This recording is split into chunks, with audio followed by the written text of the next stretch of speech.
The Case of the Missing Socks, Chapter 3. Milo jumped up. How could I be spying on you? I wasn't even looking in your direction. I was looking at...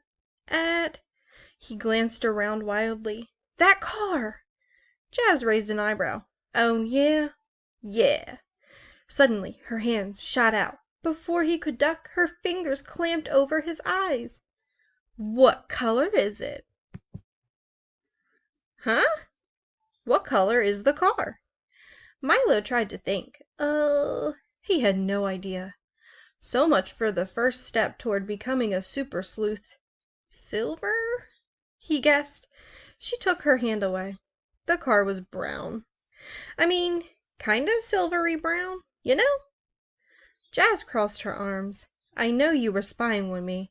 You even faked tying your shoelace. What makes you think I was faking? She pointed at his sneakers. Velcro. Milo scowled. He was a better observer than he was, and she hadn't even read Dash's lesson. Jazz reached for the spy shades. Sounding friendlier, she said, I saw these in Whodunit magazine. Do they really work? She tried them on and craned her head. Oh, Milo thought. She'd been reading Whodunit? No wonder the magazine had looked so familiar. He said, You like reading mysteries? She nodded. And I'm good at solving them, too. When you're the youngest of 4 kids, no one tells you anything. So I always have to figure stuff out by myself. She handed him back the glasses.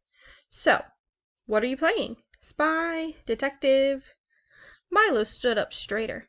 I'm not playing anything, he said.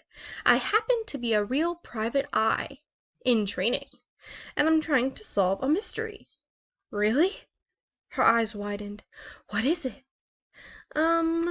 Well, actually, I don't know yet, he said. She looked confused. You're solving a mystery, but you don't know what it is? Milo explained about Marlowe and his detective lessons. So now I have to come up with a real case to solve. But so far, I'm not having any luck. He shook his head. I'll bet there hasn't been a missing diamond or a stolen code in this whole town today. You need to let people know you're a detective, Jazz said. Advertise. You mean like on TV? Milo pictured himself blowing into a camera like Crazy Larry, the car dealer. Jazz laughed. I was thinking more like putting up signs. That's what my sister did when she wanted a babysitting job. Signs? That made sense. Milo followed Jazz into her house. She got some paper and a purple glitter pen. They sat down at the kitchen table. So, what do you want to say? She asked. I don't know. Call me if you have a case? Jazz shook her head. It needs to be catchier. Something people will remember.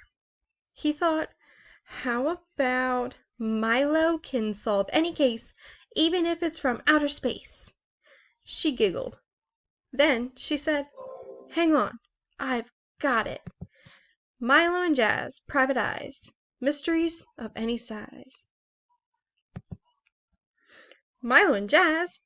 What does she mean, and Jazz? Hey, wait a minute. She kept right on talking as if she didn't hear him.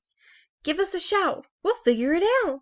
Suddenly, they heard someone shouting.